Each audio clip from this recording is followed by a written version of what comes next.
The cup was in fact filled with mud, yet the prisoner acted as if he were drinking tea.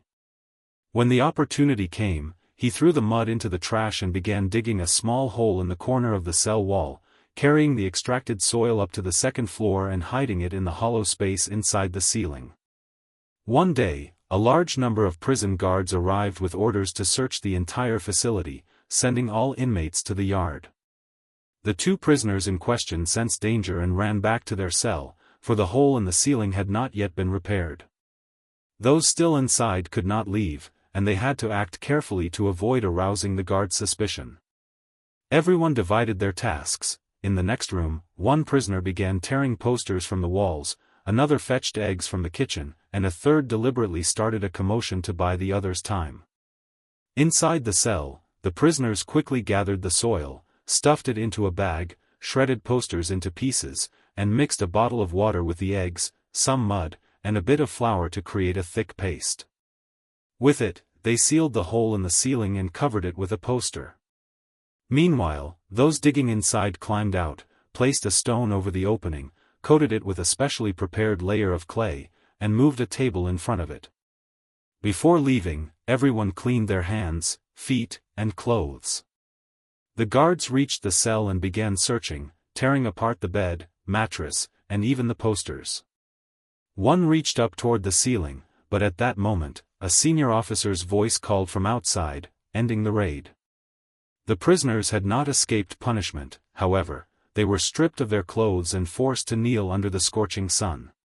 Afterward, they devised a new plan. This time, they would dig a tunnel from the first floor to the second, sending the soil upward to be hidden above.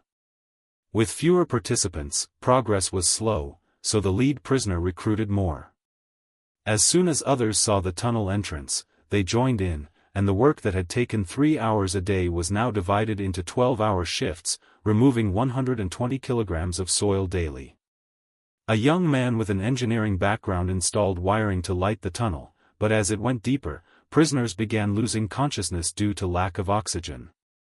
To solve the problem, one went to the workshop, obtained a motor, and promised a girl he would take her with him when he escaped. He asked his family to bring a plastic tube during a visit, attached fan blades to the motor, placed it inside a bucket, and began pumping oxygen into the tunnel. After a year of grueling labor, the tunnel finally broke through beyond the prison wall. When the partner outside saw the red mark at the tunnel's mouth, he confirmed the location, but it was 10 meters off target, dangerously close to the guard's line of sight.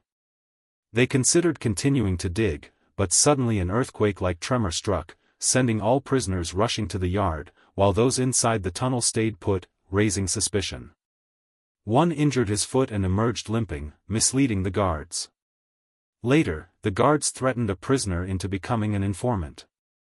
That night, as the inmates watched a film, two would quietly slip away every few minutes, sneaking into the cell and entering the tunnel, while outside their comrades continued digging near the red-marked spot.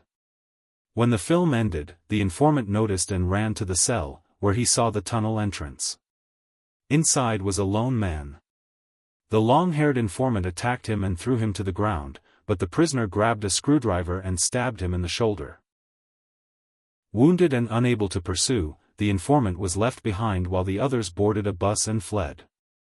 By then, news of the tunnel had spread, and the remaining prisoners and guards rushed to the site, pulling out anyone still inside.